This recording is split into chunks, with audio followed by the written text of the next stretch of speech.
You're live. All right. We will call the meeting to order. Calleguas Board. And right now we will do the pledge with Director Robertson. Repeat after me. Pledge allegiance to the flag of the United States of America, and to the republic for which it stands, one nation, under God, indivisible, with liberty and justice for all. Thank you. Okay, we have public attending as well as I think we need to do a roll public call. comments. Yes, we got a roll call. Director Robert, I'm here. Director McMillan. Absent. I see her online. Okay. Moved. Okay. Oh, are we not getting sound from Director McMillan? No, we can't hear you. Wave if you're present. There you go. I'll move on and then I'll go back to her. Director Avila, Present, attending virtually. My address is listed, no minors in the room. Or nobody over 18 either. Nobody in the room. Director Wise, Here.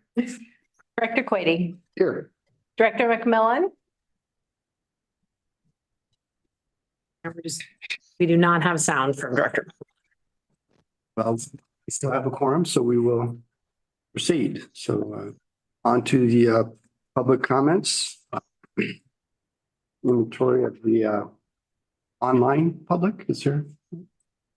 We do have some public folks on the line. Okay, so I will read the paragraph then. This portion of the agenda may be utilized by any member of the public to address the board of directors on any matter within the jurisdiction of the board that does not appear on the agenda. Depending on the subject matter, the board of directors may be unable to respond at this time or until the specific topic is placed on the agenda at a future Calleguas board meeting in accordance with the Ralph M. Brown Act. Please limit remarks to 3 minutes. Anybody want to comment? Anyone online wishes to comment, please use the raise hand feature. There are no raised hands. Okay, then let's go into the public here. We have Nicole Richardson. Director Quady, before we go any further, I just want to confirm that Director McMillan is attending the meeting virtually under the Just Cause exemption for a medical reason. Director McMillan, can you confirm that? Can you hear me now? Yes. Okay, I took my earphones out, so maybe that'll help. So Director McMillan, you're using Zoom today because of a medical issue under the Just Cause exception, correct? That is correct. And are there any individuals in the room with you? There are two individuals that are adults and 2 Pomeranians that you may hear from time to time. Thanks. Those are the 4-legged individuals? Yes. Yes. Okay. And we have Nicole Richardson here. Thank you, President Quady. Good afternoon, members of the board. I just thank you for giving me the opportunity to present myself and introduce myself. I'm Nicole Richardson with Metropolitan Water District, and I'm the newest member of the Legislative Services team. I'll be the government and regional affairs representative. I'll be covering this area, your service area, along with Ventura County. And so I'll be the point of contact. I'll be working closely with your team on legislative priorities and legislation. And so just to give a quick little background on my background, I actually worked for a member agency prior, Upper San Gabriel Valley Municipal Water District, who's also in a state water project dependent area. And then prior to that, I was a district director for an assembly member, Roger Hernandez, in the San Gabriel Valley. And then I've been with Met for over a year and a half, doing community affairs and then media and communications. And so I look forward to representing this area and working closely with your team and advancing your priorities and working together on legislation. But thank you. Appreciate it. Thank you. And thank you for being available.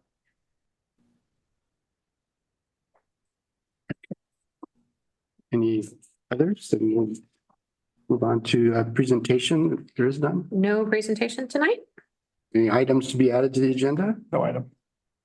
Okay, we will go through the consent calendar. On 5A, we had a slight revision on the minutes. Everybody got Everyone in the room should have a copy of the revised minutes with the track changes. It's on the back of that first page. And the remote directors have received that via email. Director Avila, I will send it right now to Director McMillan. Okay. Okay, and then let's go through the payment register for the district activities from January 29th, February 26th, 2024. Anybody want to jump in with any questions or just okay.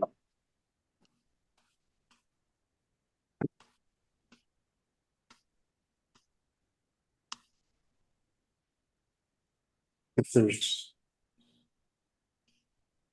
no questions, I will. So the Pacific Premier Bank. What's the S code for? What page are you on? I'm on page 12. Environmental construction, that is the contractor for the Todd pump station rehabilitation. So as you may recall, we give contractors the option of either withholding their retention or allowing them to have us direct it to an escrow account so that they can earn interest on it. And that contractor, that happens to be their bank. Okay. Yep. Two.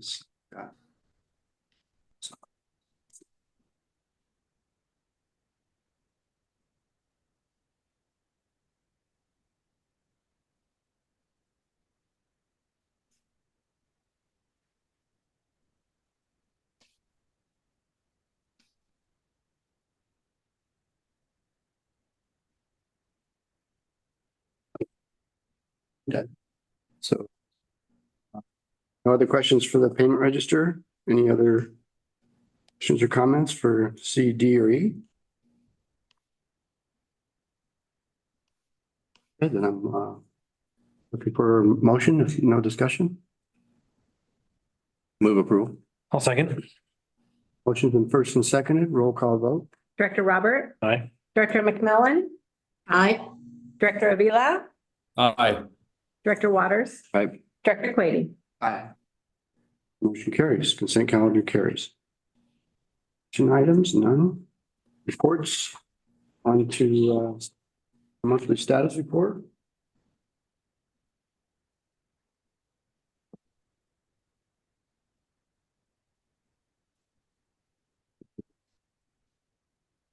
Any questions about risk or policy strategy?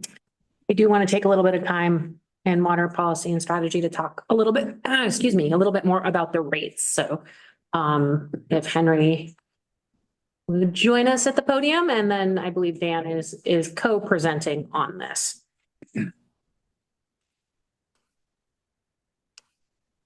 Yes, thank you, Christine and President Quady, members of the board. This is a little bit more of an extensive monthly status presentation than we have normally because of the importance of this issue to your board and to our retail purveyors. Metropolitan has recently introduced their rates, and we are in the process of engaging with Metropolitan directors, member agency, and staff on that. And I wanted to have this opportunity to present to you what that initial rate proposal was and is. And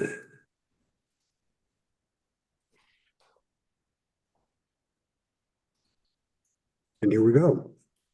This is a presentation that we will be giving to the retail purveyors this coming Friday. So here's a chance for you to see an advanced preview. It's kind of an ugly presentation in more ways than one, but it also provides us and you with an advance notice of what we get to deal with over the next month or so. So this is the outline. The presentation is only 10 slides, so don't be fooled. We're going to talk about the initial proposed rates, then a little bit of the context for why the rates are increasing in the way they are. Of particular interest to Calleguas is the treatment surcharge. And this is a charge that is in addition to their base untreated rate.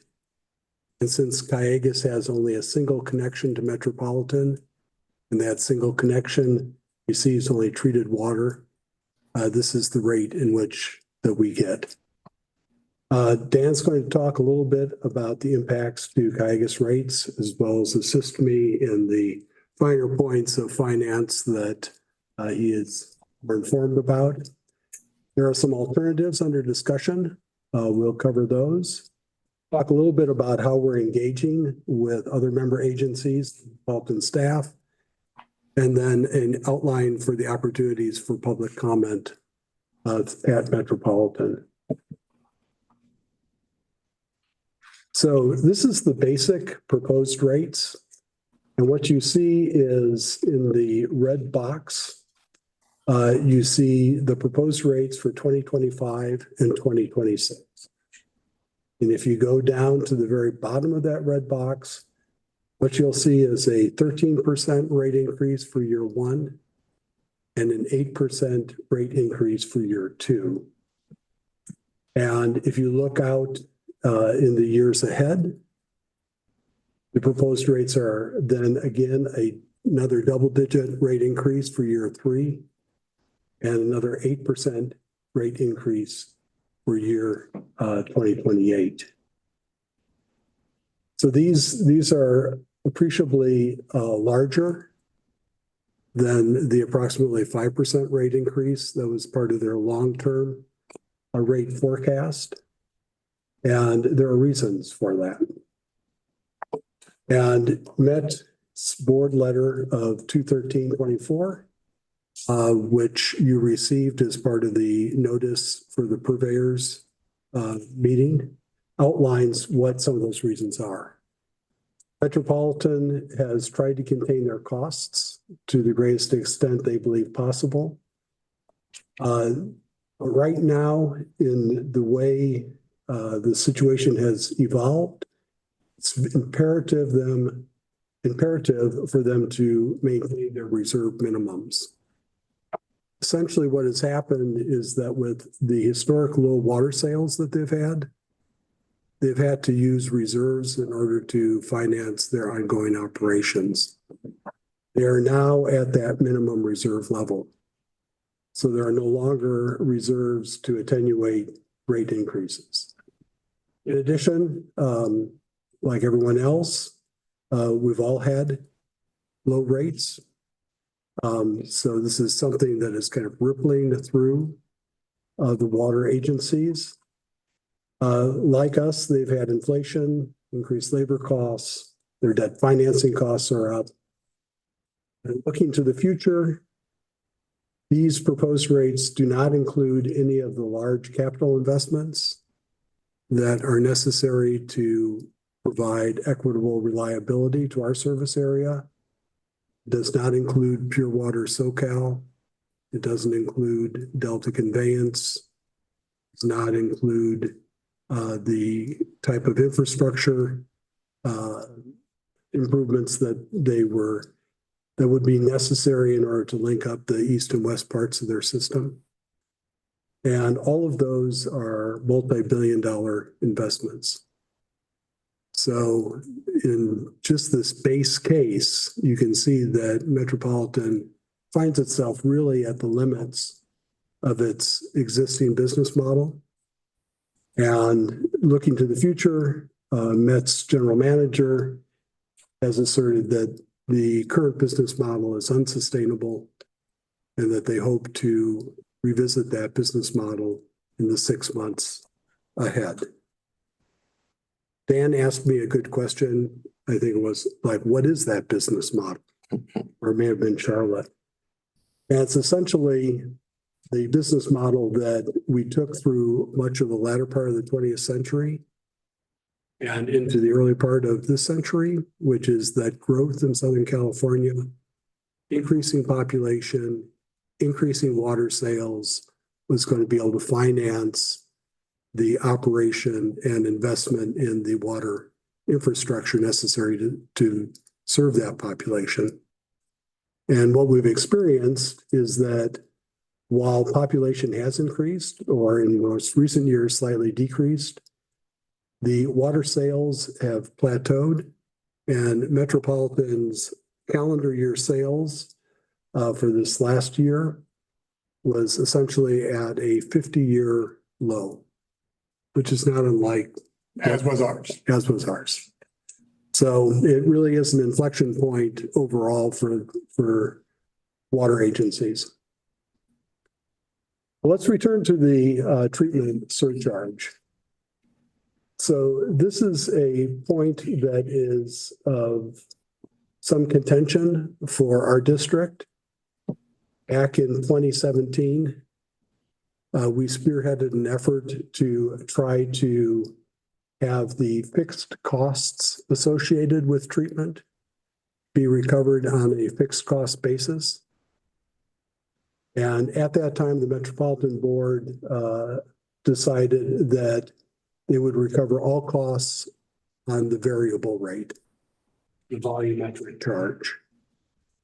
So what that means is that the fixed costs that are necessary for capital improvements and to keep those treatment plants open and available for use by other member agencies if and when they need them, that cost is being borne on a year-to-year basis by those agencies that only take treated water. What is the percentage of that variable cost versus the fixed? Well, that was a question that we proposed to be answered by the finance people, and they did a great job. The proportion covered by fixed revenues is none. All of the costs are recovered on 100% volumetric.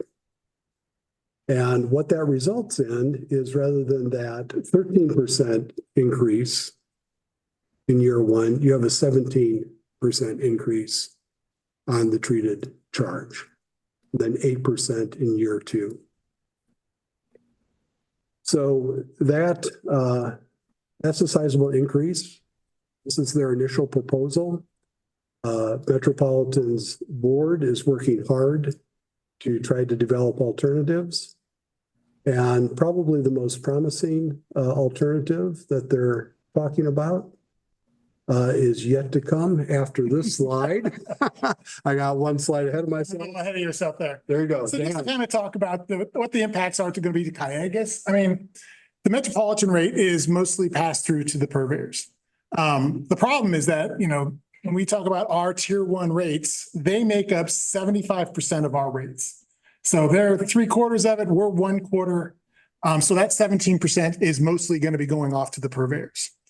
In the past, we have historically tried to moderate some of these increases by, you know, adjusting our construction charge, doing our change in our capacity charge, so we could lower the overall rates, but that is no longer sustainable.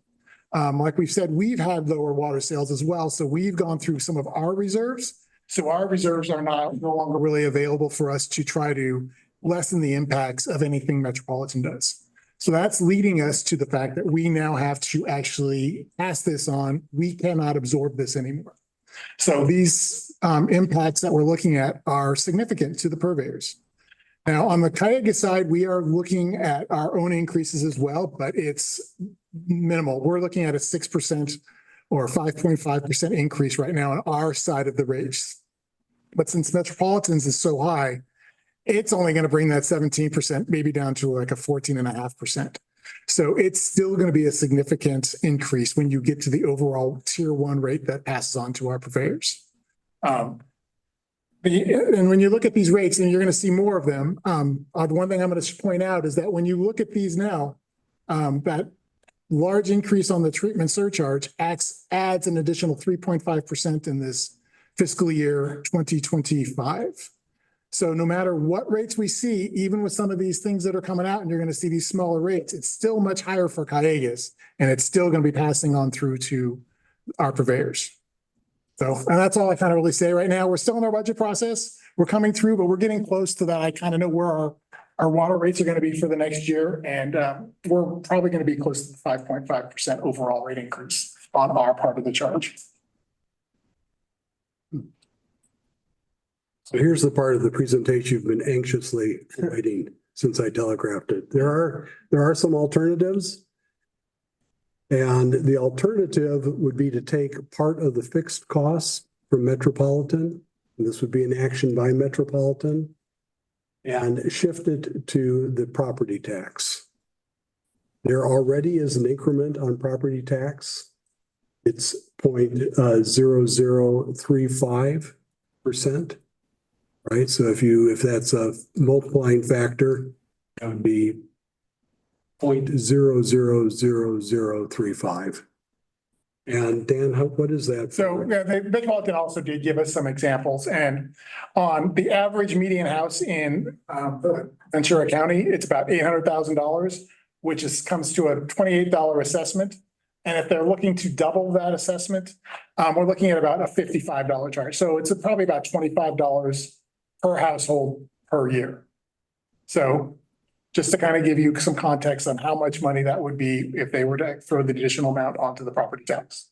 Metropolitan does that, not us, or? Metropolitan would be doing this. This would be something, if you actually look at your property tax bill, you'll see the little charge on there that's multiplied by your assessed valuation. That triggered, Metropolitan triggers that, not us? Metropolitan triggers that. So they already collect a portion of that to collect money for the State Water Project and the Colorado River Aqueducts. And so this would be just to increase this amount from that 0.0035 to 0.007. Effectively doubling the amount. The rate, not the amount. It's a little bit less. And is there any application of the restrictions on property tax? I mean, this follows the rules, right? They would make sure they're following the rules. This is on them to make sure. I mean, there are discussions at Metropolitan about how far they can take this. And we're going to cover that in the next slide and where they think they can go. And I realize it's kind of a toss-up. Higher water rates, increased property tax. You know, where do you go with that? But part of it is spreading that burden between people that are paying for water use versus the value that it brings to the property to have water use on that property available. So you can see again in the little red box at the bottom that overall rate increase is now attenuated. The other thing that you see is those golden bars are the reserve levels, and it begins to replenish Metropolitan's reserves. And that is a good thing to do in terms of meeting emergencies, debt coverage, and being able to attenuate future rate increases. I just want to point out that you can see that the 7% increase in 2025 would be more like a 10.5% increase by the time we get done with the treated surcharge.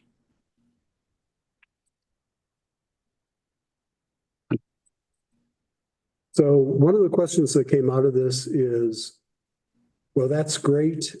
If it lowers the rates a little bit, what would it take if Met were to able to raise the property tax to the maximum amount that is currently available to them without a vote of the people?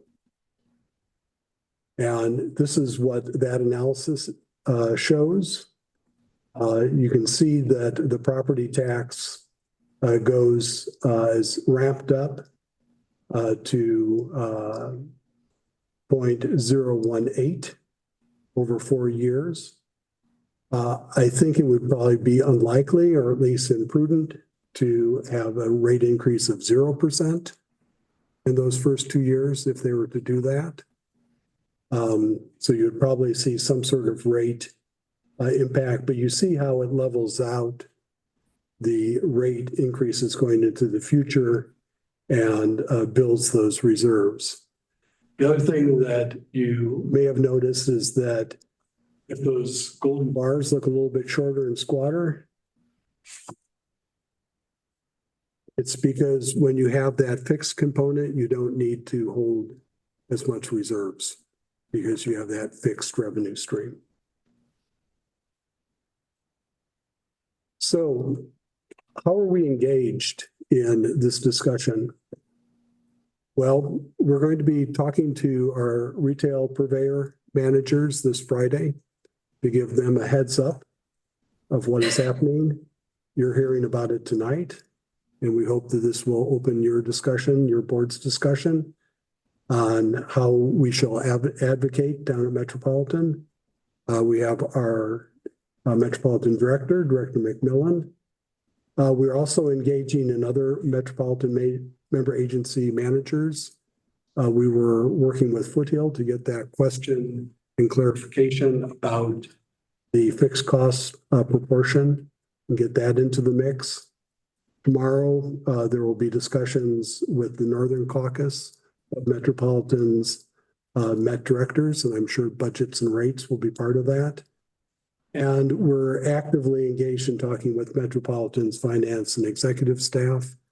We have good relations and lines of communications with the finance, the assistant general manager in finance, and certainly with the rest of Met's executive team. And everyone is clearly looking for solutions to try to place Metropolitan on a sustainable path to the future and one that is affordable.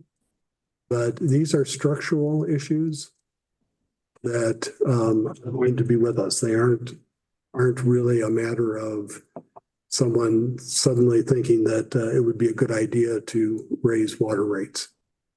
This is just the business that we're in under the conditions that we're in. So what are we talking about? Well, if we can adjust that base rate, the untreated water rate, that certainly will have implications for the rate that Calleguas and its member agencies will have. As we look to the future, I think we're looking at what reliability priorities in terms of investment in infrastructure. The worst case would be a large investment and rate impact on reliability projects that don't solve our basic problem. Right. So we're a strong advocate for the analysis that places priority on bringing the state water project dependent areas to an equitable level of reliability. In terms of the treated water surcharge, there are a variety of ways of approaching this. We've had frank discussions with Metropolitan's Assistant General Manager for Finance. Her advice is that it's going to be difficult to restructure the treated water surcharge in time for this rate consideration, but that it would receive attention during the discussion on business model. I'm hoping we can do better than that. And I think we have strong arguments for that. One of the reasons it's going up is low water sales in the treated water areas. You probably recall in 2022, we would have been happy to buy more water, but we could not buy water because Metropolitan could not deliver it to us.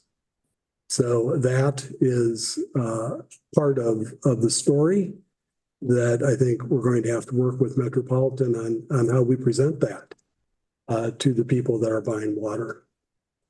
There are potentially new cost of service approaches. We had a previous proposal in 2017 that had an accompanying cost of service justification that shifted water to a fixed cost to fixed revenues, and we would like to perhaps take a second look at that. Certainly, as you look ahead to the future, these business model solutions for Metropolitan need to take into account who decides, who pays, and who benefits when you're setting rates. So it's quite possible that you can get a majority of the Metropolitan Board that only uses treated water from time to time. And they may not want to pay a fixed rate. That's what happened in 2017. And really the way in which Metropolitan addresses this issue this time around can be seen as something of a referendum on Metropolitan's ability as a board to really look toward that vision that the board leadership and general manager has articulated that there's no one left behind and that we are one. And we would like to see that vision realized. And there's no more sincere way to do that than through the rate structure. That ends my presentation. Happy to take questions, and Dan is here to take questions too on the finance side.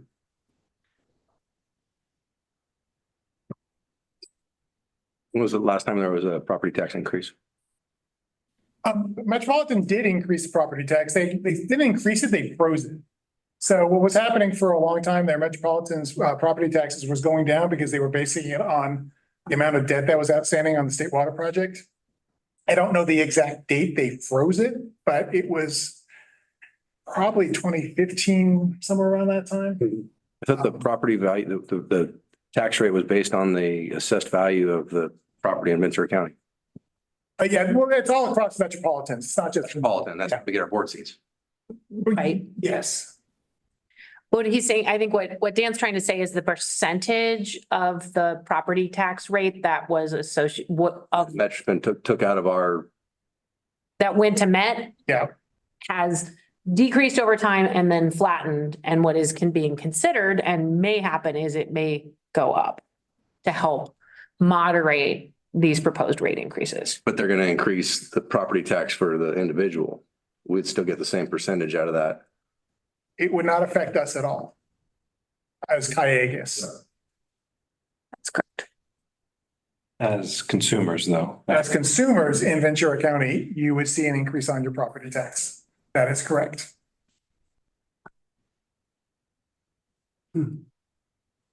Well, we will be having the purveyor meeting on Friday, online, get input Yeah. from our purveyors. Oh. Director Sorry, Avila. sorry, I just wanted to say this is really really very, very difficult conversation, and I think it's important to hear from our purveyors. So I look forward to that meeting. I will be there, and also this is something we might want to hear from the public as well. So Yes, I think our intent would be after, obviously we'll have the purveyor meeting on Friday. The situation will, because it is so dynamic, will continue to develop as Metropolitan's processes happen. And the idea would be likely to agendize an update for the board at the next board meeting. Because we expect 2 weeks from now, there will be additional information to share about what direction this seems to be going. And Henry, you want to? could we possibly schedule town halls with the public as well? Certainly could, although it would also seem simplest to make that as part of our board meeting. I think one of the challenges is, as you can see from the time, from the next steps that are currently on the screen, the Met board is anticipated to adopt the biennial budget and the rates and charges on April 9th. So it's about a month total from now. So it would be very easy to, take public comment at the next board meeting. I think it would be. Yeah, that's a little bit not as compassionate towards our public who's going to have to bear this burden. I think it's important that we set up something specifically for the public to open our doors and let them know we want to hear what you think. We want to hear your options. We know the public historically doesn't attend our board meetings very well, but I think this is something we need to put out there, let the people know, and invite them. That's my thoughts on this. And are you talking perhaps about a special board meeting focused just on this topic? Absolutely. Yeah. Early. Yep. And I'm sorry, Director Robert? Could we start a board meeting early and just because a lot of the efforts to organize a board meeting are about the same to organize a public town hall. So could we just do like a longer board meeting or an earlier one? Certainly could. You don't want to schedule out participation though.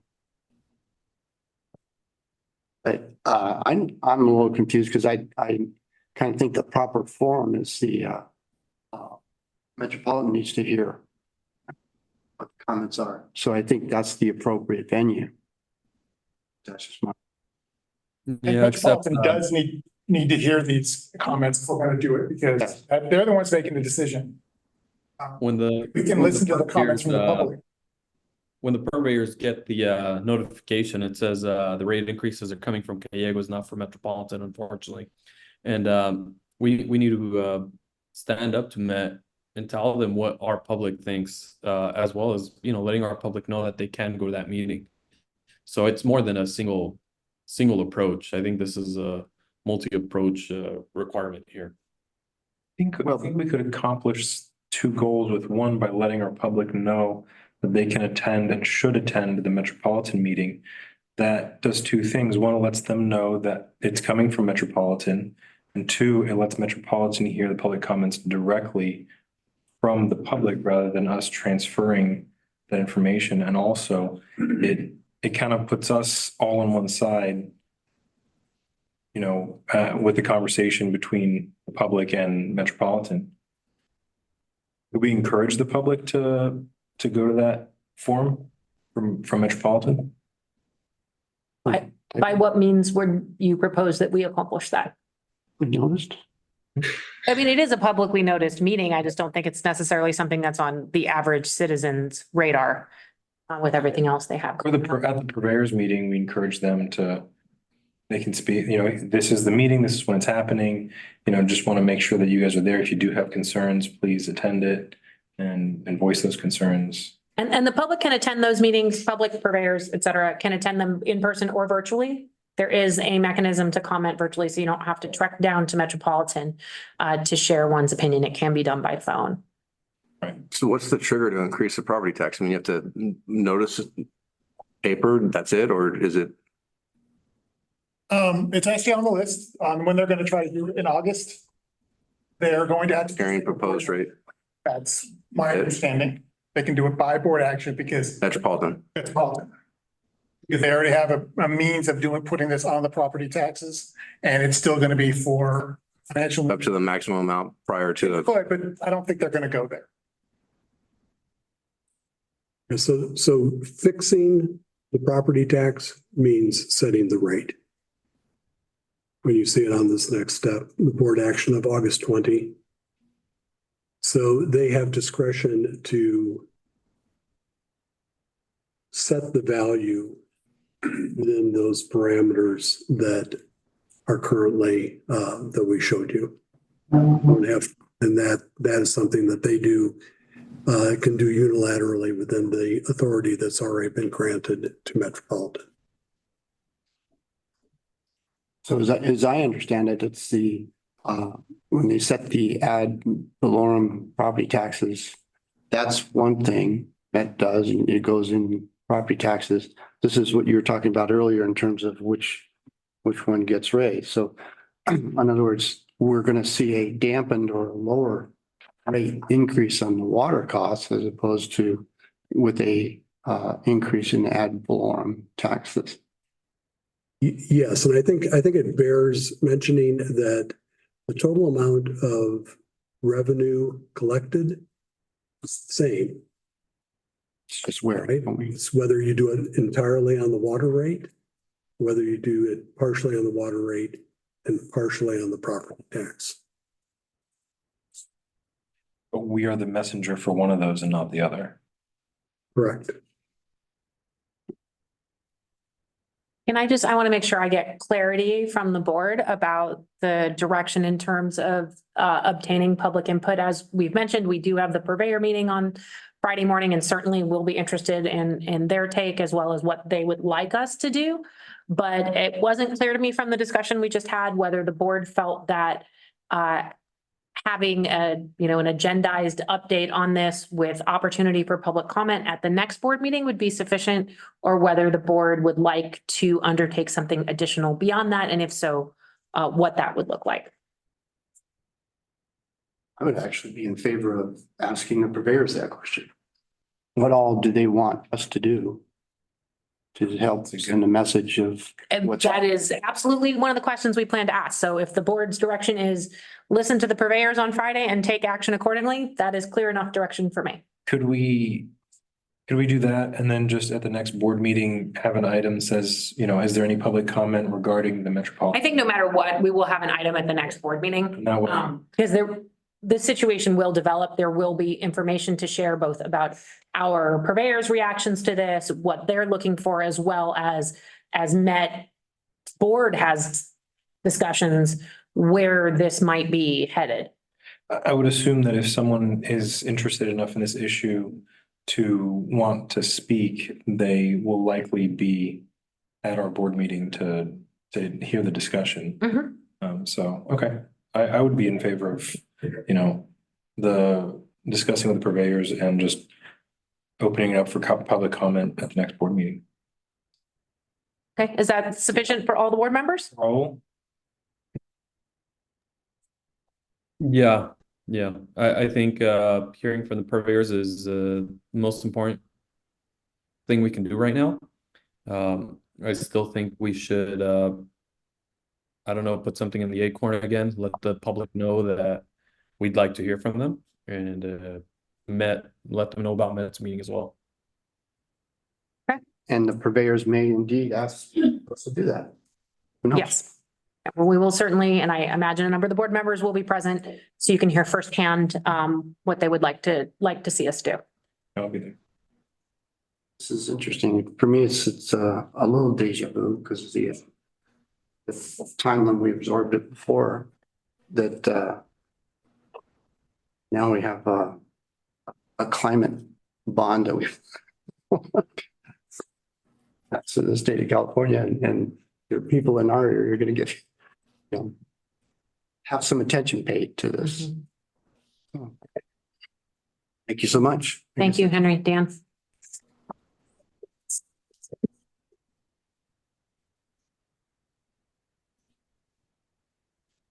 Okay, so Well, that's water policy and strategy. Item 2. okay, so then we were going through the monthly status report, and that was page 1. And I'm looking for any questions, comments going forward. The water project dependent area solutions. External affairs. Federal advocacy. Just going down on the headers. Water resources.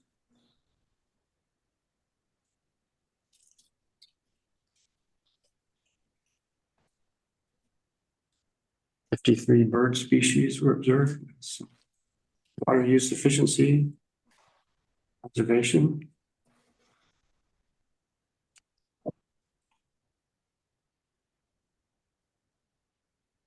I've always wondered if there was any kind of solution to 24 on confirmed reservations. It's the small percentage of applications drop out. I just always kind of think sometimes that there's a way to solve that problem, but I can't think of anything real. It's just a problem. Upcoming events. Water resources.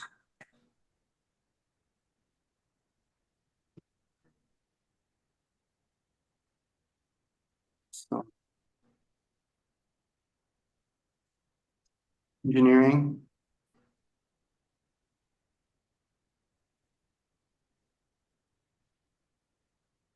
Simi Valley tanks, there were 38 that nobody's home. Yeah, we hope to bring an updated update for the board in the next couple of months Yes, that's on that, because it has been stalled.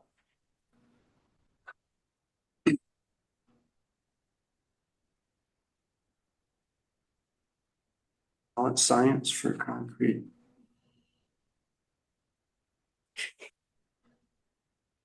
It's a legit method, I know. It sounds a bit crude, but it's very effective in terms of sounding, giving you the information you need. Funding opportunities. Miscellaneous engineering.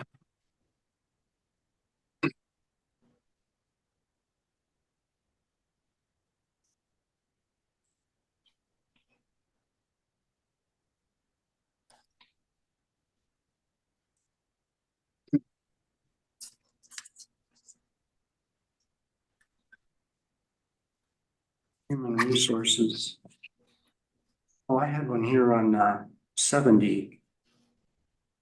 As we, I mean, knowing what it is that when you declare a hospital facility as part for our employees to go to, how does that work? Because what makes it a link to Calleguas?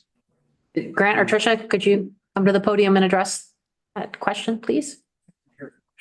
Did you hear him? Okay, I can go up there. Right. I think it's not me. So what makes them a registered place with us? Yes. They all provided rates and contracts, and we reviewed the contracts, and we have only had one med center available to our staff. So we've picked med centers around our service area. So if there's an injury or an illness in Oxnard, we have a facility there. So it was really just to expand our options for our employees. But it means if our employee has to go to one of these facilities for an injury, they bill Calleguas directly and we have They're agreed. familiar with us. They have all of our information. There's no information that needs to be provided by the employee. It's just quick. There is the connection. Thank you.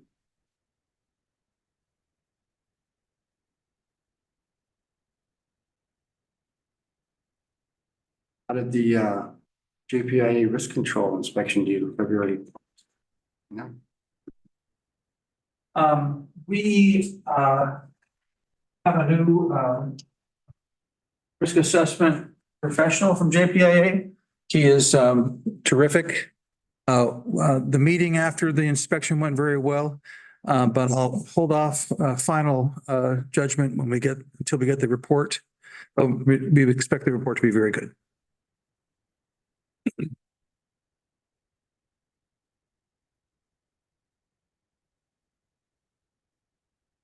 And then I had a question on 80. I was just wondering if the wattles are considered non-hazardous waste and included in this or not. Oh, you're talking about when we use straw Straw wattles to absorb, Yeah. I don't know. I just wanted. There's a difference. The straw wattles are used for erosion control. These type of wattles are used to capture leakage. So they're made with different materials to absorb whatever you're trying to capture. A little different. So, but nobody declares those contaminated once they absorb something. If we use some to capture fuel, then yes, they get disposed of with the hazardous waste pickup. So you have to know the source. Correct. Thank you.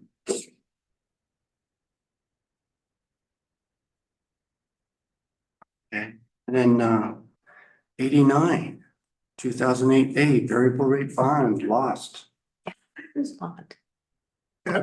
So this is one of the reasons that's indicative of why we're leaving Bank of New York, because we've had a lot of issues like this. Apparently, these are the physical bonds where it's just a piece of paper with some signatures on it. They basically said that if we had not tried to change fiscal agents, this never would have been an issue. But now that it is an issue, we have to go to the old bond council and get them to replace the bonds for us. So we are kind of working through that whole process. Does it mean anything more than that? Nope. Doesn't mean a thing, actually. They were saying it just, we hadn't switched, they wouldn't have never noticed they were gone and it wouldn't have even made a difference. So now it's just a process we have to go through in order to get them over. They have actually given us an affidavit, David, that says we lost the bonds. It wasn't Calleguas. They hold no responsibility. That's the whole point of a bank.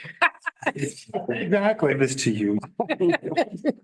You don't know how to issue the bonds. You just don't know how to hold the bond. And given our earlier discussion on number 91, I just doing some estimation on budget rate setting process when it's still quite complicated. Yes. And ongoing. Okay.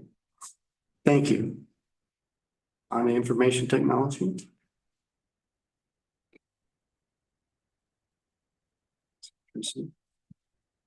Well, that's all I have. Anybody else has anything? I guess we can go on to the financial reports.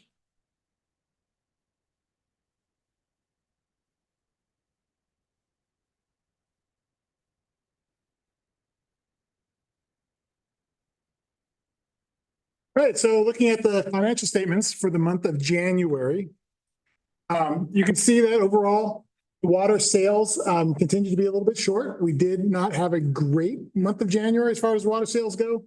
And I reported that with the water use and sales. So overall, we're about a little less than $1 million short on our revenues compared to our revenues and expenses for the water. And you can see the water sales are beginning to fall further behind. We're about 5% under what we had budgeted. So that's not helping our financial situation. The good thing is the one below at the year-to-date expenses and taxes, you can see that we have quite a bit of savings from our admin expenses. So we're making up for some of the loss in water revenues by not spending some of the money on the expense side. And taxes are continuing to come in a little bit higher than expected. So those kind of things are offsetting the loss in the water revenues at this point. Looking at the overall year-to-date income, you can see that because of the savings and some of the additional revenues from property taxes, we are actually ahead on our budget. So we're looking at $18.3 million, and really we should be closer to the 13.3. So we're doing pretty good. And principal and interest is coming in right where we sort of expect it to be, even with the variable rate bonds. Looking at the budget to actuals, you can see that overall we did bring more money in during the month of January. A lot of that still has to do with the savings from the operating expenses and the revenues when we compare it to the budget. So that's really helping us make up. And then overall, you will see that the cash did sort of decrease. So it's kind of a contradiction between looking at the savings and the revenues, but then our cash is going down. But the cash went down primarily because we made our bond payments, which was, $3 million, which is the reduction basically that's showing here. So because of the bonds payments we had to make, the cash did decrease. Kind of looking at some of our ratios, and I did put it a little bit different this year on our slide. You can see that how we're increasing the current ratio. So last month it was 8.6 on the current ratio. Now we're at 10.2. So that's a good thing, which means we have more current assets to pay for our current liabilities. Also adding with the quick ratio, it also increased. The debt ratio never really changes, so it's always going to be kind of the same. Now the debt service coverage did drop a little from month to month, but that's an insignificant drop. We're still over the 2, which is still good. We had budgeted to be at 1.76, but with some of the savings, if this continues to materialize and if water sales come out, we should be higher than that at this point. And then the times interest earned again just shows that it did decrease a little, but it's pretty insignificant as far as the overall ratio goes. So we're still at 5 times the amount of money that we income to pay our interest. And that's all I really have for the financial statements, unless there were some additional questions. Any questions out there online?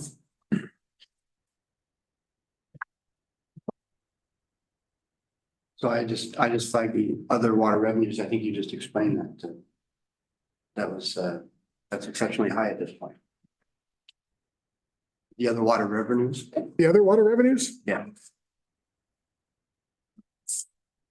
We'll take a look. 10-20%.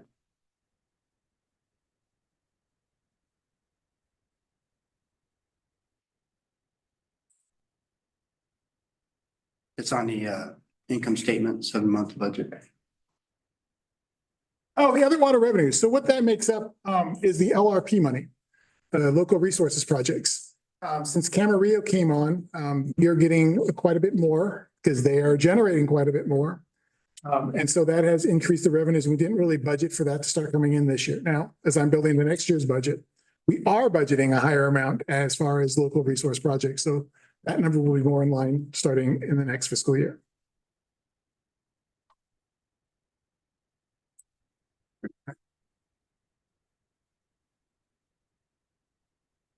Okay, well, I guess we're done with that. I have no questions. Now on to the consultants report. All right, so this evening, we have the quarterly consultants report through December of 2023.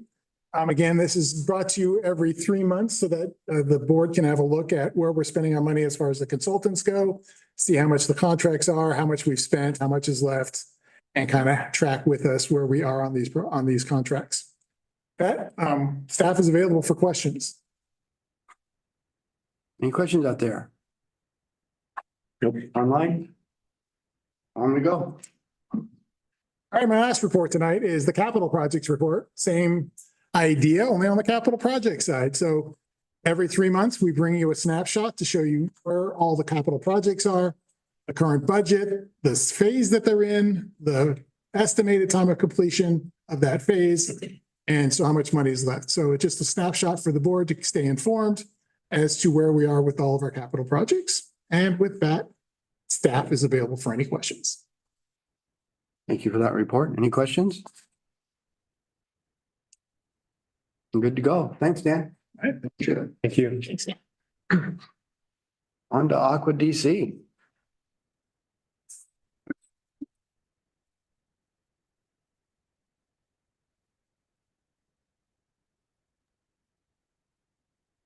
Sorry, what was that?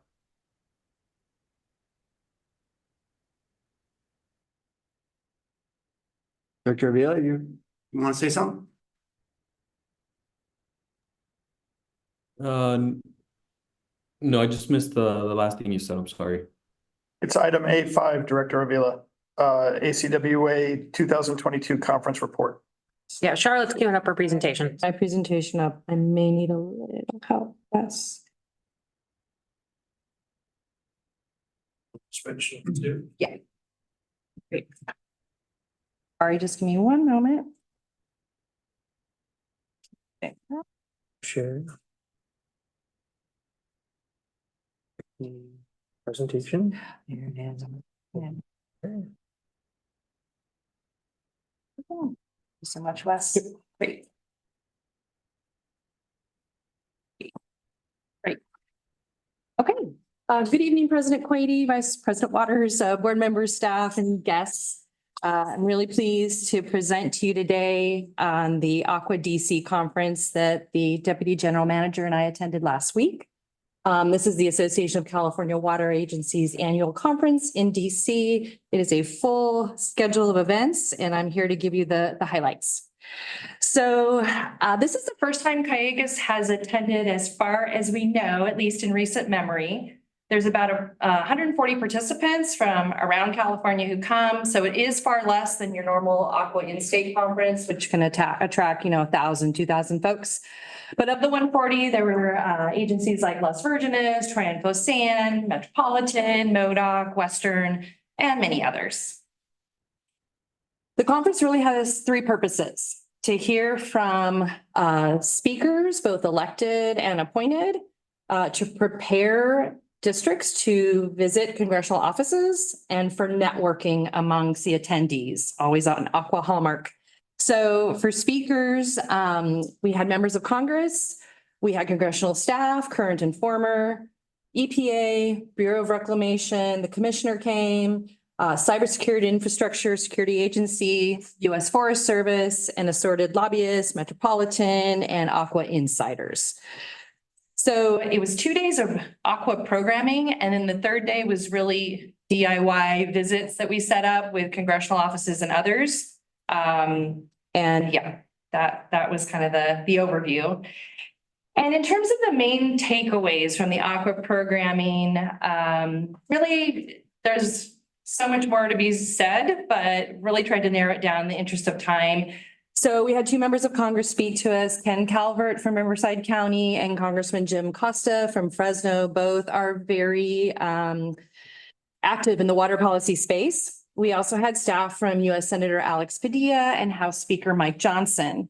And I just really condensed the messages that we heard more than once from these folks. And they're kind of as follows: on PFAS, a hot topic across the board for water agencies.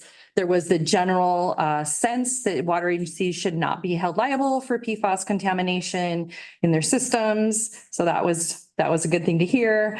There is actually legislation at the federal level to prohibit federal taxing of water use efficiency rebates. So that's good news as well. And then the third sort of common thing we heard was the importance of investing in infrastructure. And Congressman Jim Costa, I thought, summed it up nicely when he said, we can build SoFi Stadium in LA in 5 years. Why does Sites Reservoir take over a decade? And everyone kind of was in agreement of that. With that. So Wanted to share a bit of the highlights from the individual meetings that Ian and I did. And the first one was with Congresswoman Julia Brownlee.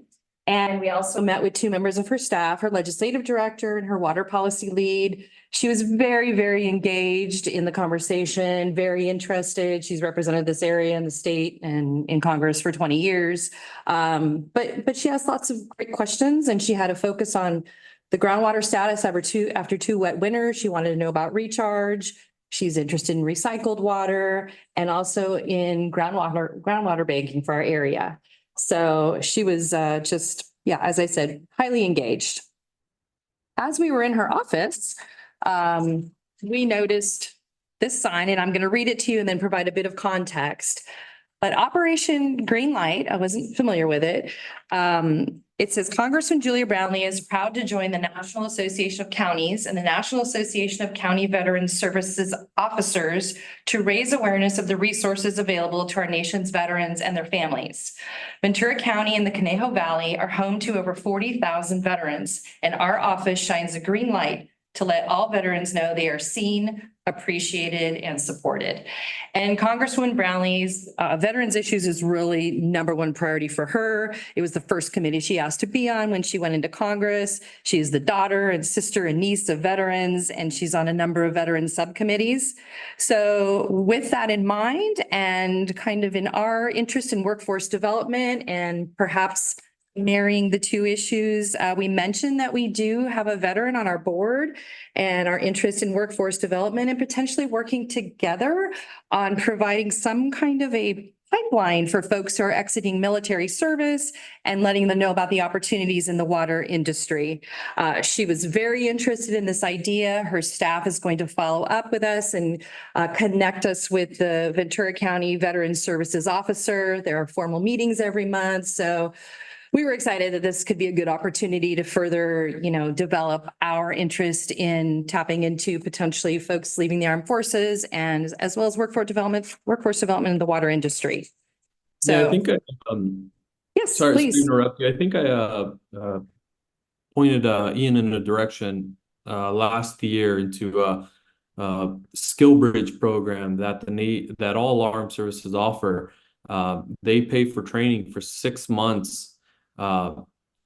They basically let the service member leave 6 months early before their contract ends, and they keep paying so they could build the skills that they will need to get into these industries when they leave. And I think that's going to be a great program that we should continue to pursue. Terrific. Thank you for that comment, Director Avila. For sure, we'll follow up. I also wanted to point out that Congresswoman Brownlee had a sign in front of her office, a very proud sign saying that she had secured $20 million for the 26th district, her district, in community projects.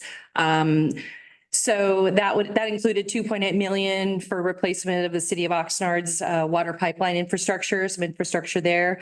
As I think some of you know, we are going through the process of applying for a federal earmark, and Congresswoman Brownlee is obviously very interested in delivering funding for her district and displays it proudly. So just wanted to note that. The next office that we met with was with Congressman Salud Carbajal. We met with his legislative director, Joanna Montiel. She is originally from California, from LA. Representative Carbajal is new to Ventura County as of 2022. He represents Ventura, Ojai, Oakview, as well as Santa Barbara and San Luis Obispo counties. His interest in water is quite strong. He secured $5 million for the city of Ventura's portion of the pipeline interconnection with Calleguas. So that's 4 out of the 7 miles of our interconnection. And then Joanna provided suggestions on funding sources for us to potentially pursue, as well as some similar regional projects in his district that we might want to take a look at. So that was a very helpful meeting with directing us to different resources. And again, I think Congressman Carbajal has a real proven interest in water issues in Ventura County. And the final elected officials office we met with was from U.S. Senator LaFonza Butler.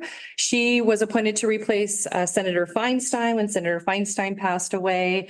Senator Butler's term ends in January 2025, but she really is trying to do the most she can for water during that short time is the impression we got. We met with Alex Baldonado, legislative assistant, who's her water policy lead. He is also originally from California, and he demonstrated some real inside familiarity with our area. So that was great. He knows Ventura County. One of Senator Butler's first meetings was Colorado River negotiations. So, and her staff visited us in January. So again, I think a demonstrated interest in water issues. And Alex also provided some guidance on funding sources and the earmark process for her office.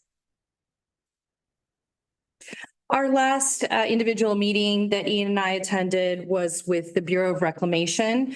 So John Watts is a former top aide to Senator Feinstein on water policy issues. He's well known amongst the aqua community. So we were able to meet with him as well as the deputy budget director and management analyst. And really the commissioner said something that struck both Ian and I at the aqua programming when she came to speak is she's really focused on planning for when it doesn't rain. And that's exactly what we're trying to do. So we conveyed that message to Bureau staff. They let us know that they're trying to distribute money from the bipartisan infrastructure law quickly. And they gave us some tips on some projects of particular interest, which include regional recycled water projects, cross watershed projects, and projects that relieve the pressure on the state water project system. And they referred us to key California Bureau staff for further resources and guidance. Good conversation, wide-ranging conversation with them. So just want to share what we think were our main takeaways from all of these meetings that we had.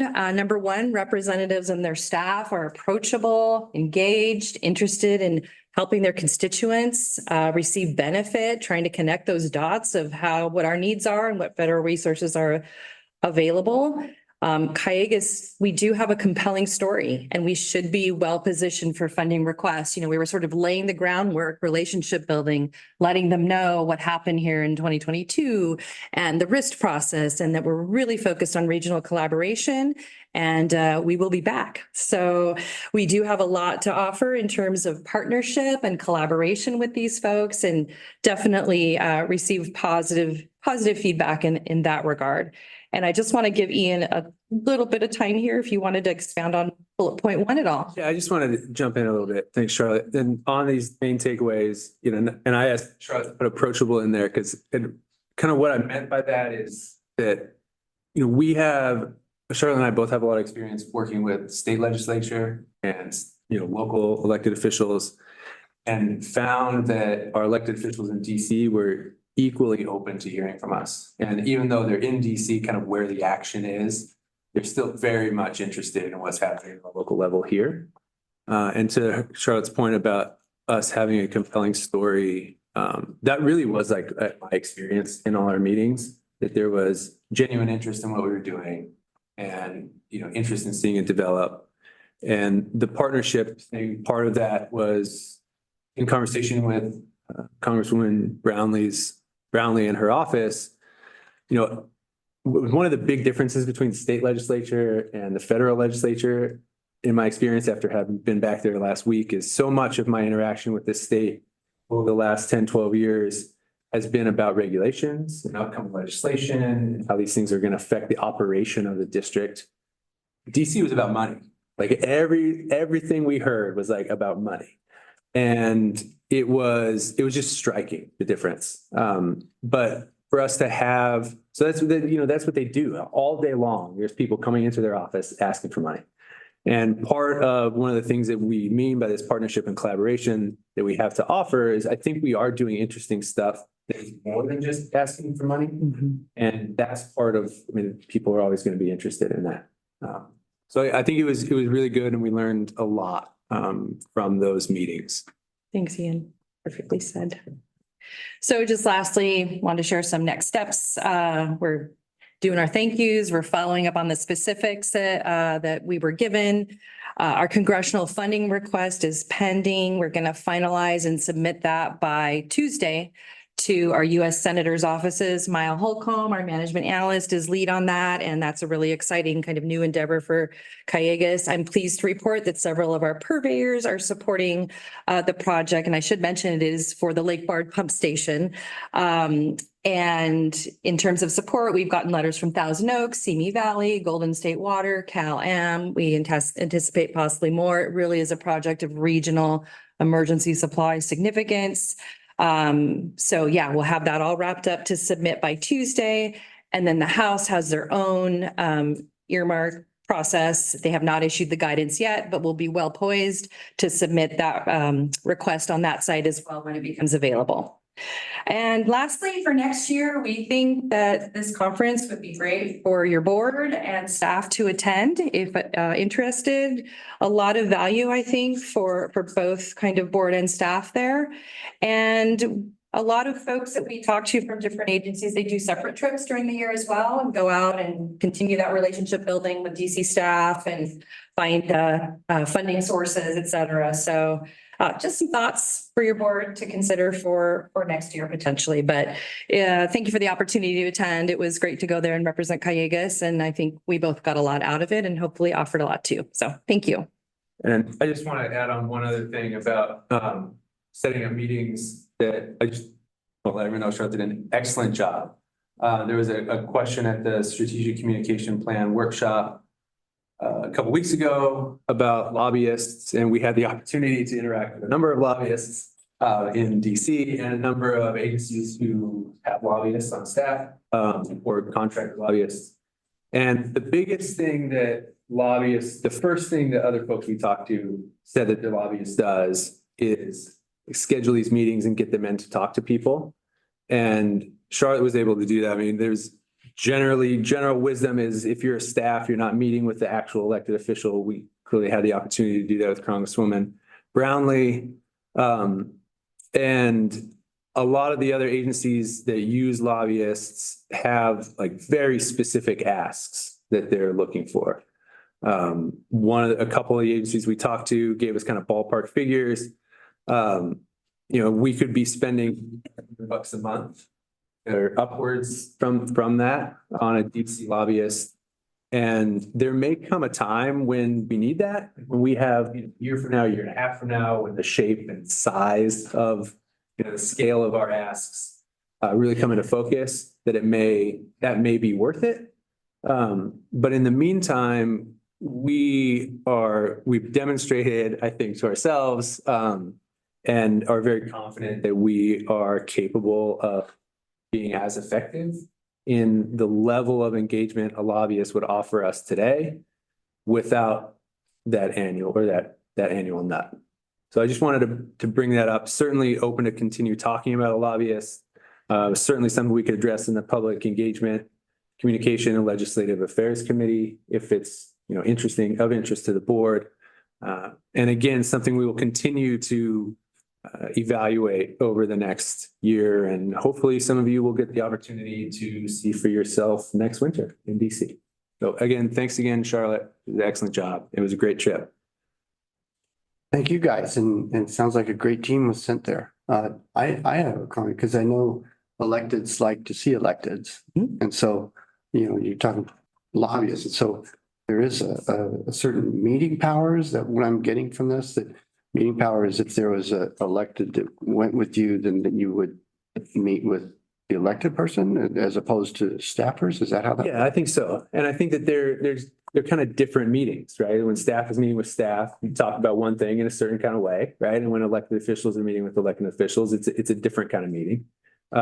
Generally speaking, what we heard was that you get more electeds will get more time with electeds. So your board members are there, you may get a longer time with the actual congresswoman or senator. At the same time, irrespective of who's going in the room, Charlotte and I and others will develop our relationship with their staff. So short answer is it's definitely worth having both relationships happening. And that's why we're recommending that the board's able to come next year. Oh, great. Thanks for the venture. You went. Thank you so much. There's a lot of good threads to pull. Yeah, absolutely. Yeah. Nice job. Okay. Thank you. Okay, thank you. Sure. Is there, sorry, I have one more question. Go ahead. Will you guys have like an after, like a follow-up report on like, hey, we followed up on, this is something that we found that was interesting. You know, right now we have an intent to follow up, but like, Yes, I think all like those kinds of follow-ups will continue to include in the monthly status report. okay, And if there's specific things or things that develop that we kind of consider are worth raising to the level of a report or an agenda item, we'll do that. But they'll certainly, as those things kind of fall out over the course of the year, it'll be in the MSR. okay. A lot of times, you know, when you attend these things and you come back, you're really excited about all the things. And then next week, it's like, no, I'm focused on this. Yeah. And a few things trickle in, but because there are a lot of great items that you touch base on, and I would hate for them to kind of fog up in the memory of, you know, in the shadow of a new thing. So, okay. Look forward to seeing them. Okay. M storm preparation response, Rob. Right. Very timely in light of our latest storm today. Yeah, so good evening, directors. We always like to see rain, but we definitely would prefer it scattered out over days and not just all at once. So recently we did go through significant storms and just wanted to share with you how we responded through some of that. Emergency preparedness is a big part of what we do day in and day out. Things that you're familiar with, power outages, those PSPS events, knocking the power down when we're on generators or pressures with the system, high winds, which typically get accompanied with fires. We have earthquakes, just recently went through a 4.5 that was epicenter just south of us here. Thankfully, very few pipeline breaks and flooding. And flooding is not something that most people would think we have to deal with or be ready for. In Southern California, however, we do experience it. So big part for us is the forecasting, knowing what's coming. Just not normal weather reports either. We're not sitting around watching the TV and seeing what Dallas Rains has to say. We're actually getting weekly, daily, and sometimes hourly updates from NOAA. The emails come in to Daniel, our emergency response coordinator, and myself. We're monitoring the EOCs in the county and their response and all of that information. And then that allows us to prepare the distribution system to withstand what we believe could impact us. Part of those notifications that we get look like this. This is just one of the pieces of information that are included in those emails. Today's event, for example, what we're experiencing would be in that yellow range, minor, things like that. And even in the report, it did say there was a chance of tornadoes, and it still was in the yellow. So that's kind of telling. This is a snapshot from the beginning of the month with those back-to-back storms that were coming in. This is the second event that Sunday on the 4th that was supposed to go through the 6th. It doesn't get any higher. So extreme conditions, a lot of chatter and coordination throughout the county. And we were ramping our stuff up to be ready to go as well. This is a perfect example of Daniel sitting in on some of those coordination calls. This is the county sheriff's emergency services. Everything in red is notes that Daniel's taken as he hears the presentations, which he then notifies me. We work together to get ready. So key things on this, I don't have a pointer, and this isn't going to work. Yep, forget it. All right. But 4 to 8 inches of rain is what we were anticipating in the foothills. Winds in the 30 to 50 mile an hour range, widespread down trees and power lines. So you got to be ready for the power to go out. We have to be ready to go deal with the down trees if they're on the road, things like that. And then a significant amount of water to not only control, but then respond to. So again, more information that's included in that packet. You can see on your screens where it says Westlake, with that 2.2 inches. But everything in there is that blue and purple color. So this was the first storm. So this was setting us up for the second one. This was the second one. So again, some of the highest levels that we can anticipate and coming very quickly. So this is the type of event where everybody's phone goes off and you get those flooding alerts. The TV, you can't watch your shows because they want you to tune in. So areas of our system, when these types of events happen, we have to analyze, what are we going to go prepare for? Areas of concern for us would be anything that's off-road. So our Lake Sherwood reservoir is up a dirt road in the back. Both accesses are dirt roads through Conejo open space, the well field, tons of trees, things like that. We have the College Park pipeline that runs between Simi and Moore Park, again, is all off-road. So those are the areas that we were focused on, making sure we're ready to go. Erosion control, big part of that. You can see there, that's the picture on the right is our car wash, which we converted to a sandbag station. We made multiple pallets to not only distribute throughout the system, but then we put multiple pallets ready to go to respond to whatever we weren't, that we didn't know what was going to happen. So you can see on the left, there's some of those straw wattles. Those are the non-toxic type, and some sandbags there. And you can see the rows as it goes down. So we're trying to prevent the scouring of the dikes and the dams. And just to give you some scope, that area is in that far upper left from that picture. And you can see both sides of that. And that's just one of our facilities. And we do this throughout. We do it all over the reservoirs, any type of pump station that backs up to the hills, and then all around the lake and here at the yard.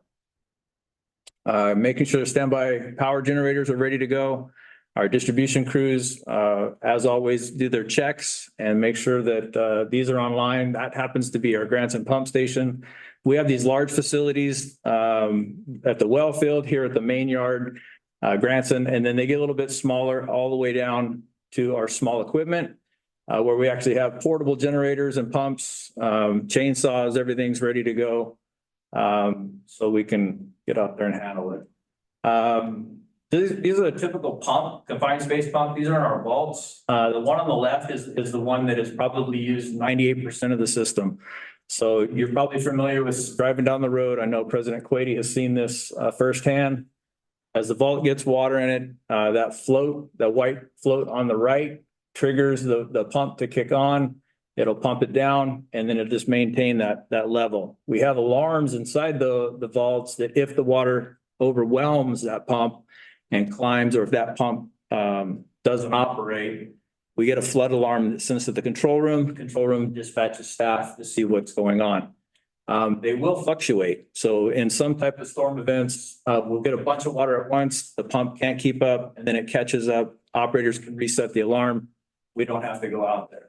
The pump on the right is an inline submersible. It more than doubles the volume.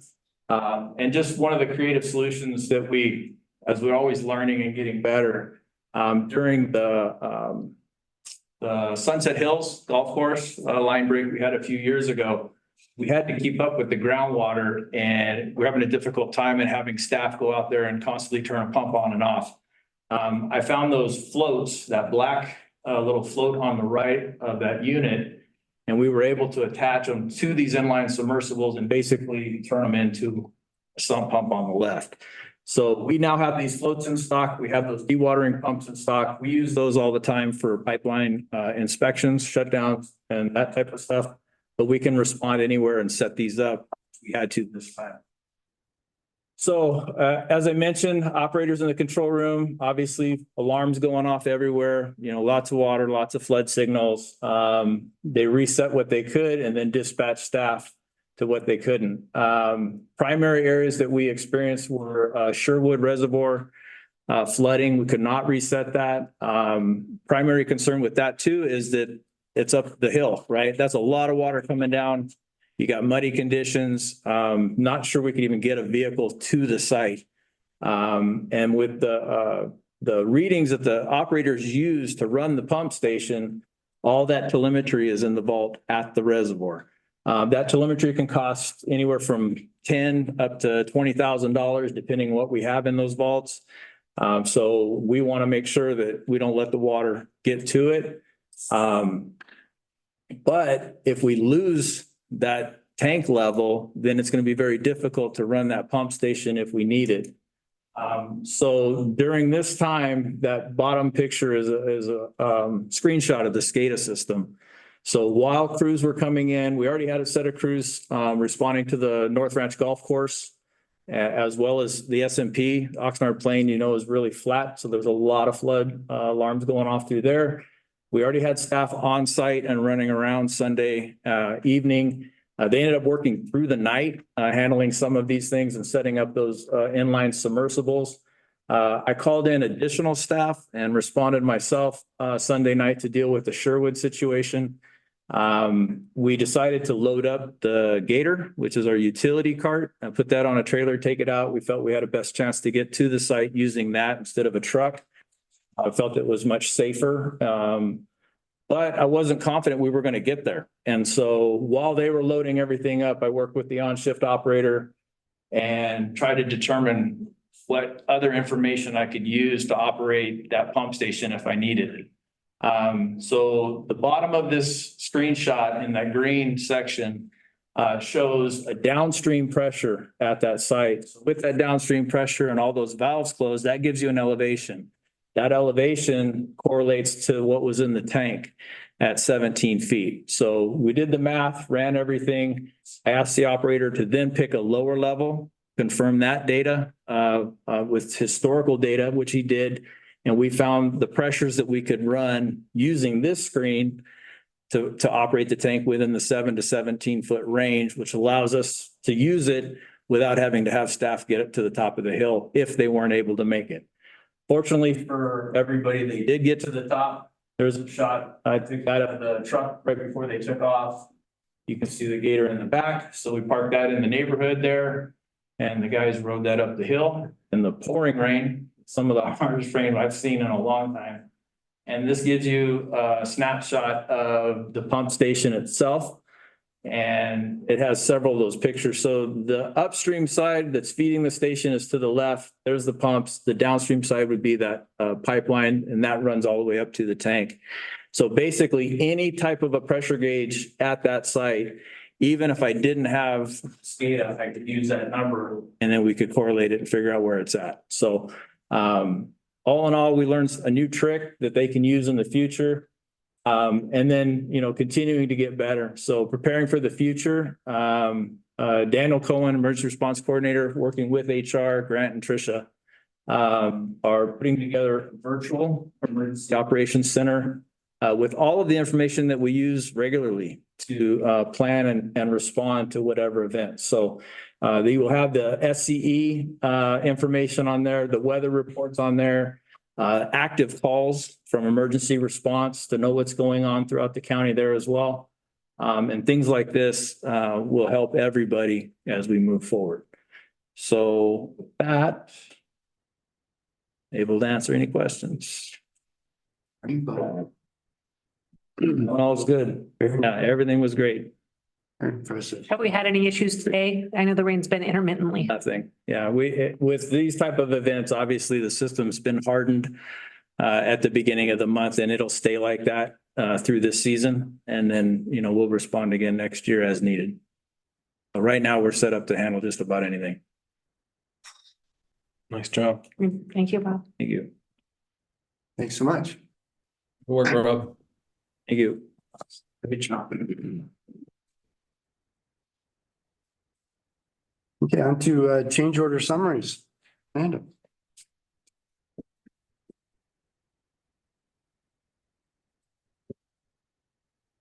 Good evening, Board of Directors. So for the fourth quarter 2023 change order summaries, we did report execution of change orders for the Las Virgenes interconnection, as well as the Todd Pump Station rehabilitation project. And of course, if there are any questions, I'm happy to take them. Any questions out there? online?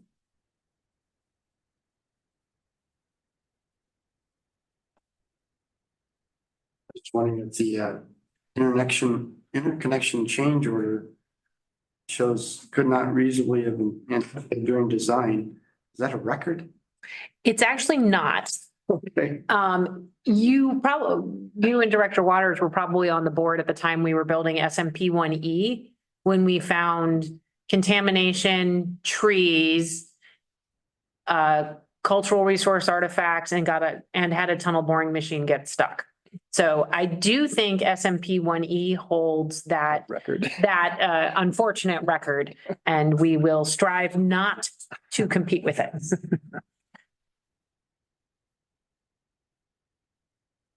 Any other comments, questions? Okay, and on to the construction update. Okay.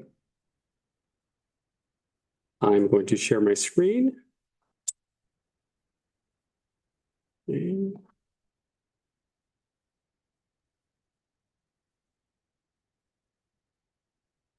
Excellent. All right, so I do have an update on the Las Virgenes interconnection project tonight. And just to review the overall scope of the project, this is a project that includes several different improvements, including a 30-inch diameter pipeline that it will span just over 6,100 linear feet. We are building the pump station, pressure reducing station underground.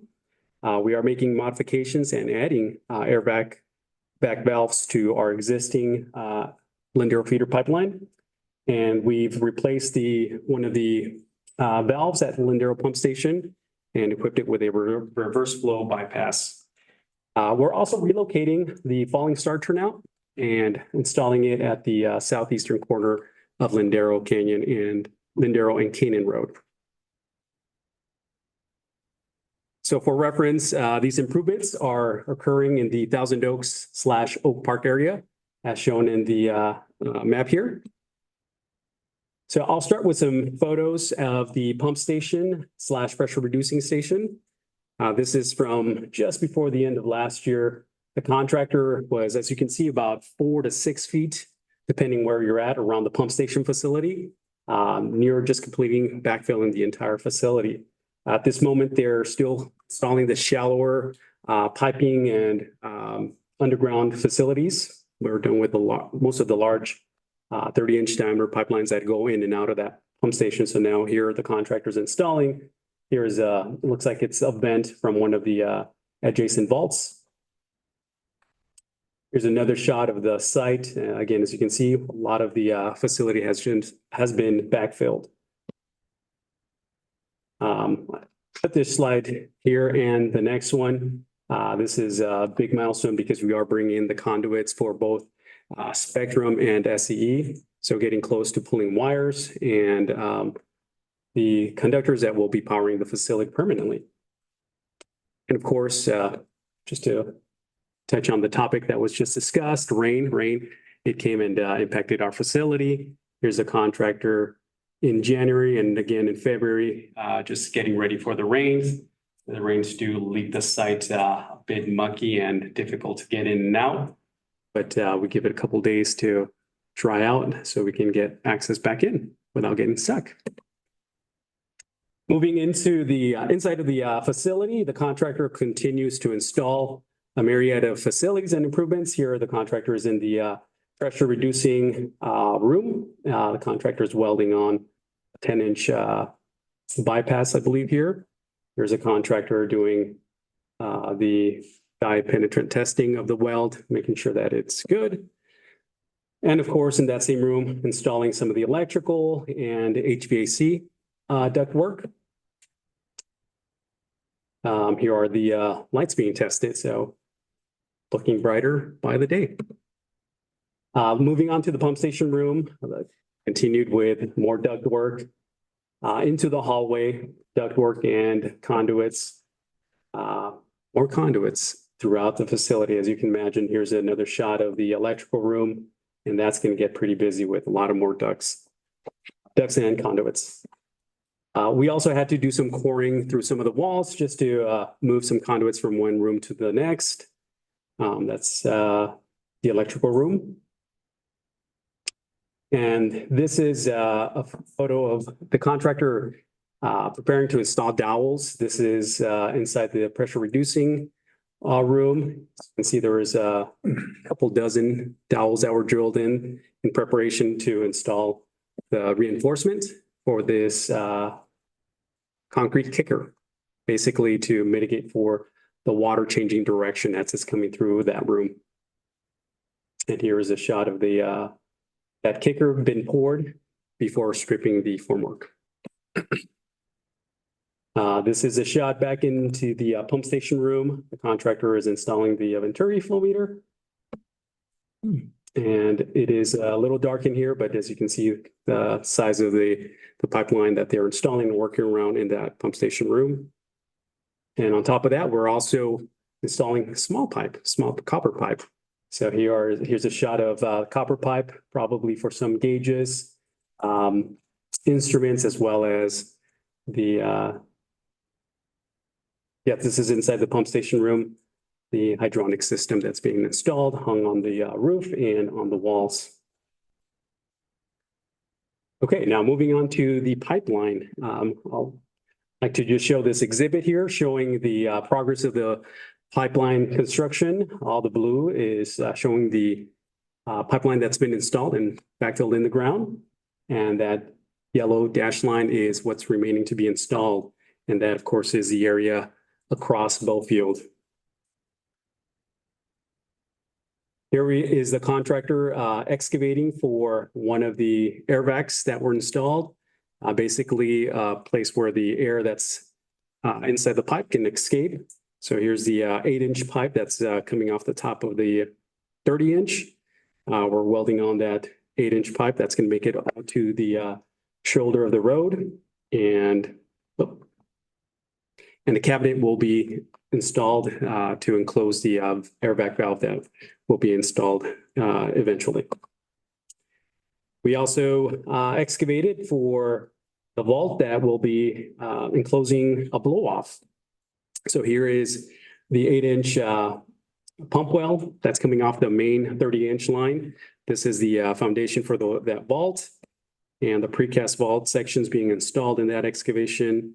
Some grade rings to install the manhole. And this is how we'll be able to get into those vaults using a ladder that's been installed. And of course, that blow off, if we ever need to drain the pipeline, or when we need to drain the pipeline, that water will be discharged through a corrugated metal pipe, or I think in this case it's plastic pipe, that was connected to an adjacent storm drain. So that'll make dewatering that pipeline without having to discharge water on the surface on the road. And of course, backfilling was the next step. We used cement sand slurry to backfill the trench as well as around the vault sections. And then, of course, paved around those sections with just the manholes exposed to the surface. This is another shot of the contractor paving some of the areas. This is specifically right in front of the pump station site. Contractor making some repairs to the curb. And here's another shot of how that site looks now that it's been repaved. This is now the contractor installing an access manhole. And this is the foundation for the vault. That is the access manhole that someone in the future will have to enter through to do any inspection, repair, and the like. Here's that vault being placed in that excavation, and of course, the backfill process. And some paving as well. This was a sight for sore eyes. This is the mobilization of the weir tanks, or the Baker tanks as they're also known. These are the tanks that will be holding the groundwater that will be pumped out when we start. Well, we just started resuming excavation at the intersection of Bowfield, where we were impacted by groundwater. So the groundwater will be pumped into these holding tanks and let the any fine sand, dirt settle out before the water is discharged to a sewer that is owned and operated by TWSD. And here's a contractor saw cutting the pavement so they can install these pipes at a shallow grade. while they don't obstruct access around the excavations. One pipe will fill one tank at the very end, and the other pipe will go and discharge into a sewer. And here's that manifold that will allow us to track the flow rates as well as a sampling port so we can take readings and report back to Las Virgenes who asked for some of that information. All right, and last but not least, the new TWSD meter station. Again, this is at the southeast corner of Lindero and Canaan Road. Just showing here some conduits being installed as well as lighting. Continuing with the connection of the 22-inch nominal diameter pipe that's going to be supplying Oak Park. And in the background is the meter station. In the foreground is a meter vault that will be owned by TWSD. They'll have their own meter there. There's that meter manhole being installed. There's a better look inside of it. And a few weeks later, the majority of the backfill being completed at that site. Of course, we're also running conduits from the SE power source. And this is a contractor setting up for framing for the new SE pedestal as well as our SCADA cabinet. And with that, happy to take questions. Any questions online?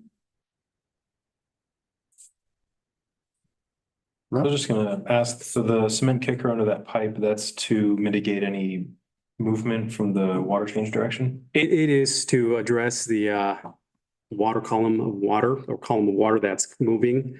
Water is incompressible, so it's a big force. And in order to prevent from the pipe from splitting and breaking, the kicker is basically resisting that force as it's turning direction. Wow, that's impressive. What's the difference between a kicker and a thrust block? Cooler name. Cooler, yeah. There isn't. Robust letters. And who's gonna enlighten me on I&I? It seems like from Tapia point of view from way back, I remember that was always a problem during rains, but I always thought it was because of leaky sewer line pipes. Now you just showed me another source. So that's the inflow part. Yeah. Instead of infiltration. All right, thank you.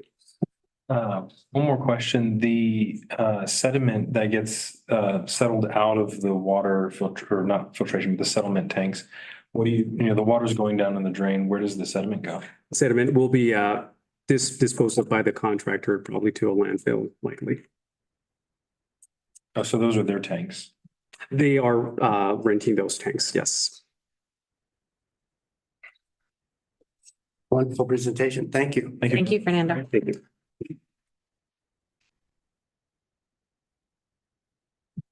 Next, we have general counsel report. No open session report, but there is a brief closed session at the end of the agenda. Good. Okay, so we'll do the board member ancillary duties. I will start Aqua Region 8 Director. I'll just say that the Aqua Regulatory Committee meetings occurred today. I attended the water management and part of the water quality. No report for the Aqua Joint Powers Insurance Authority. And Association of Water Agencies of Ventura County representative. No report for AWA, but the next one, Fox Canyon GMA, there was a GMA meeting on the 28th. One item to note was kind of going back to our rates. Sherry from Oxnard did speak during open session, and many of her concerns were relating back to Calleguas rates and using Calleguas water, and how difficult it is for them to use Calleguas water because of our higher rates than the groundwater they use. So, you know, it just kind of goes back to point to, we really need to focus on these local projects to diversify a little bit away from MET, so that, you know, when things like this happen, we're not so reliant on them, and we can be there for our purveyors. That's about it. Very good. Good. Okay, and on to Metropolitan Water District Director. Director Mellon, you there? So I was trying to come off mute. I got a single screen here. I'm trying to read my report. I only have one thing. It was on February the 23rd. I chaired the ad hoc committee Bay Delta via Zoom.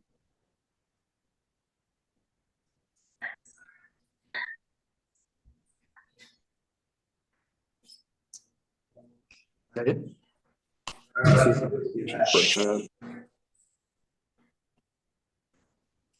Okay, Director McMillan? You finished? Signal there or something. Did you hear me? You're going in and out a little bit. Yep, I have a very spotty connection here. On February the 23rd, I chaired the committee on Zoom.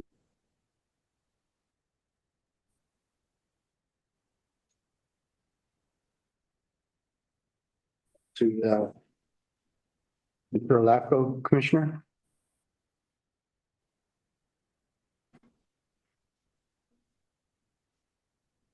Director Avila. Yeah, sorry, trying to unmute. No LAFCO meeting since the last board meeting.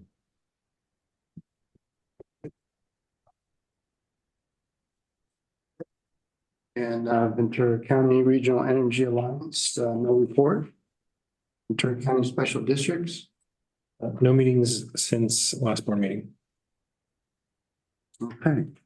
So we'll go on to the reimbursable meetings other than, let's start with the online people first. Director McMillan.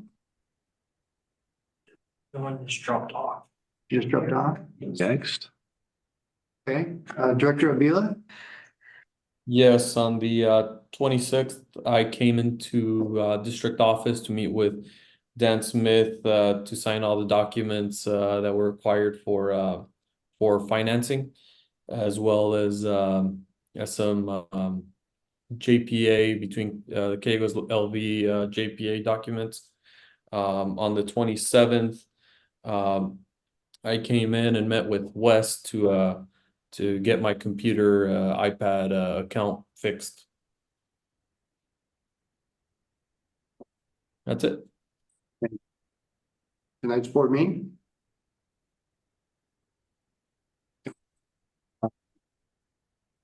Director Waters. Tonight's board meeting. Director Yeah, so on the 25th, I did the malvertising training, which I aced. On the 26th, the meeting with the general manager. On the 27th, MWD special board meeting via Zoom. 28th, CCWC in person. And the 29th, MWD subcommittee on regional planning. Zoom. In tonight's board meeting. And tonight's board meeting. Thank you. I have the 22nd, I attended the purveyor meeting. And tonight's board meeting. So you have any upcoming meetings?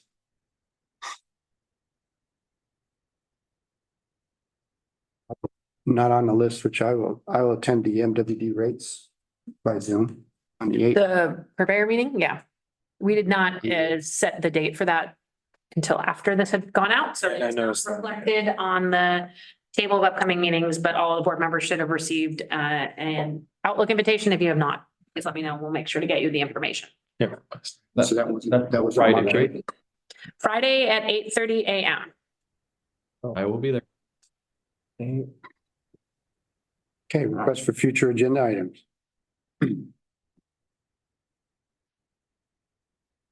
Okay, written communication, letters to state officials. There's a couple of written communication items in the packet. Trying to get to the right page here. It includes a letter that went to state elected officials about the legislative office's report on the water conservation as a California way of life framework that many of our retailers have very serious concerns about the costs and benefits of. So those letters went out. We've received some very positive feedback from our retailers on sending those out. So that was great. The Aqua letter is supporting bond funding. And then there was a water supply conditions report that showed improved conditions from the preceding report. The state water project allocation is still officially 15%, but we certainly do expect that to increase after the latest snow survey. Good. Thank you. And with that, I guess I will close the open session for the closed session. And Director Avila and McMillan, if she's still on here, should have separate links to join us in closed session momentarily.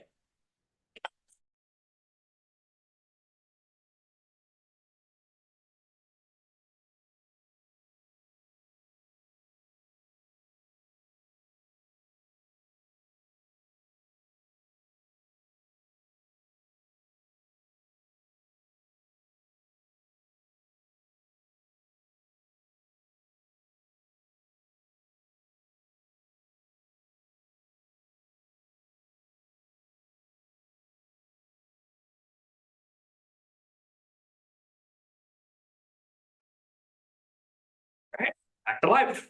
Okay, we'll start the open session. And The board received an update from council and direction was given to council and staff. thank you very much. And without objection, I believe we're adjourned. Great.